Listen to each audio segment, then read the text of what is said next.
বিএনপির ভারপ্রাপ্ত চেয়ারম্যান তারেক রহমানের নির্দেশে তৃণমূল পর্যায়ে স্বেচ্ছাসেবক দলকে শক্তিশালী করার লক্ষ্যে কর্মী সমাবেশ অনুষ্ঠিত হয়েছে। বিকেলে চট্টগ্রাম মহানগর পাহাড়তলী থানা স্বেচ্ছাসেবক দলের আহ্বায়ক কমিটির সদস্য ইফতেয়ার রহমান বশরের নেতৃত্বে বিশাল একটি মিছিল সাগরিকা এলাকা থেকে শুরু হয়।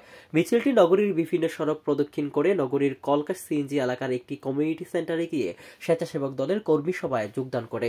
সভায় প্রধান অতিথি হিসেবে উপস্থিত ছিলেন চট্টগ্রাম মহানগর স্বেচ্ছাসেবক দলের আহ্বায়ক বেলায়েত হোসেন বলু, মহানগর সদস্য সচিব জমির উদ্দিন নাহিদ সহ স্বেচ্ছাসেবক দলের মহানগর থানা ওয়ার্ডের নেতৃবৃন্দরা এই সময় উপস্থিত ছিলেন। আজকের এই কর্মী সভার মূল প্রতিপাদ্য বিষয় হচ্ছে আগামীতে জাতীয়তাবাদী স্বেচ্ছাসেবক দল এই পাহাড়তলী থানা একটি কমিটি হবে।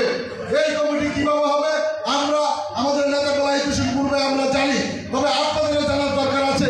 অতীতে যারা রাজপথে ছিল, আন্দোলন সংগ্রাম করেছে, পথ নিয়ে ঘরে ঘুমিয়েছিল, তাদেরকে বাদ দিয়ে এবং যারা পথ ছাড়া রাজপথে আন্দোলন করেছে আগামীতে জাতীয়তাবাদী স্বেচ্ছাসেবক দল পাহাড়তলী দলের কমিটি পূর্ণকরণ করা হবে। আমাদের ত্যাগী নেতা কর্মীদের মূল্যায়ন তারেক রহমান করেছে। আমাদের আন্দোলন করতে গিয়ে আমাদের দেশের নেতা কর্মীরা খুন হয়েছে, দেশের নেতা কর্মীকে হত্যা করেছে। প্রত্যেকটি পরিবারের পাশে তারেক রহমান দাঁড়িয়েছে।